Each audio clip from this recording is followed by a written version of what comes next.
आज 5 सितंबर है और 5 सितंबर को प्रत्येक वर्ष भारतवर्ष में शिक्षक दिवस मनाया जाता है।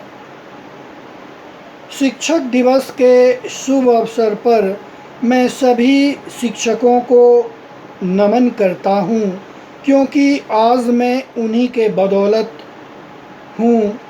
जैसा कि बताया जाता है, गुरुर्ब्रह्मा गुरुर्विष्णु गुरुर्देव महेश्वरः, गुरुर साक्षात् परम ब्रह्म तस्मै श्री गुरुवे नमः।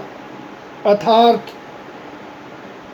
शिक्षक ही ब्रह्मा के समान हैं, जो जन्मदाता के रूप में माने जाते हैं।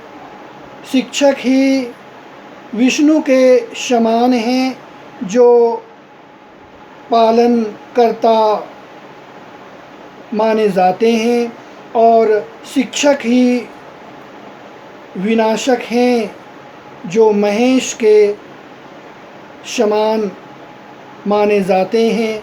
क्योंकि अगर कोई गुरु से धोखा करता है तो शिक्षक महेश का रूप ले लेते हैं। इसलिए विद्यार्थियों को शिक्षकों के प्रति सम्मान रखना चाहिए।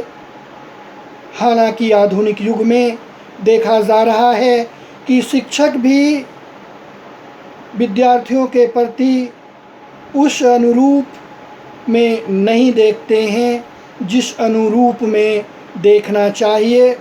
आवश्यकता इस बात की है कि शिक्षक और विद्यार्थी के बीच सामंजस्य स्थापित होना चाहिए, तभी परिवार का, समाज का और देश का विकास हो सकता है। आज कोरोना महामारी होने के कारण विद्यार्थियों की शिक्षा प्रभावित हुई है। पिछले 2 वर्ष से कोरोना महामारी भारतवर्ष में ही नहीं बल्कि विश्व में काफ़ी प्रभावित किया। ऑनलाइन के माध्यम से शिक्षा दी जा रही है, जो ग्रामीण इलाकों में शिक्षा नहीं पहुंच पाती है।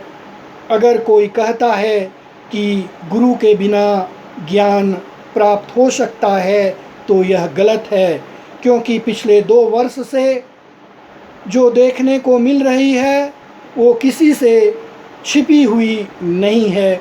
इसलिए गुरु को हमेशा सम्मान करना चाहिए, जिससे राष्ट्र का निर्माण हो सके, बच्चों का सर्वांगीण विकास हो सके।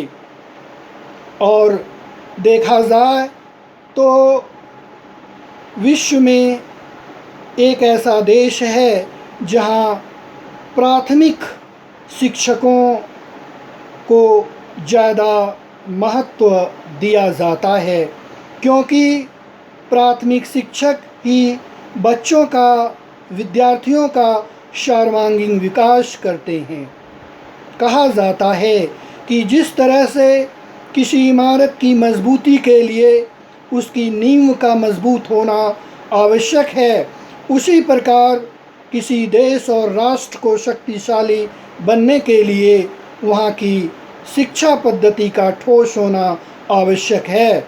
और यह तभी संभव है जब हम प्राथमिक शिक्षा पर विशेष ध्यान दें। इसलिए कहा गया है कि प्राथमिक शिक्षक ही बच्चों का सर्वांगीण विकास करते हैं।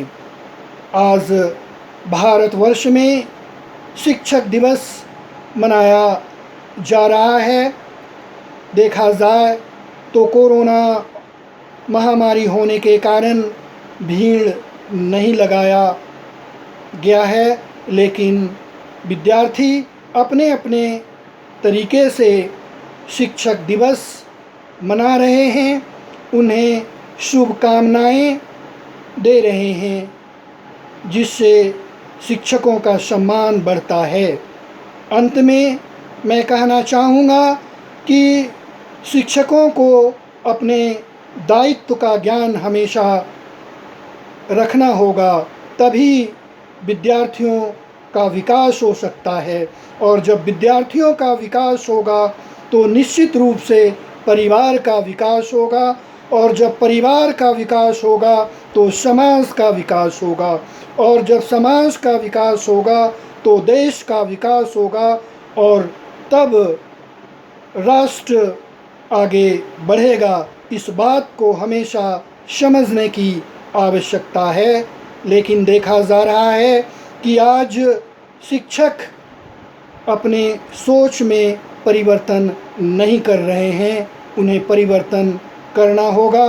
आर्थिक युग होने के कारण आर्थिक की ओर आगे बढ़ रहे हैं, उन्हें समझने की आवश्यकता है। धन्यवाद।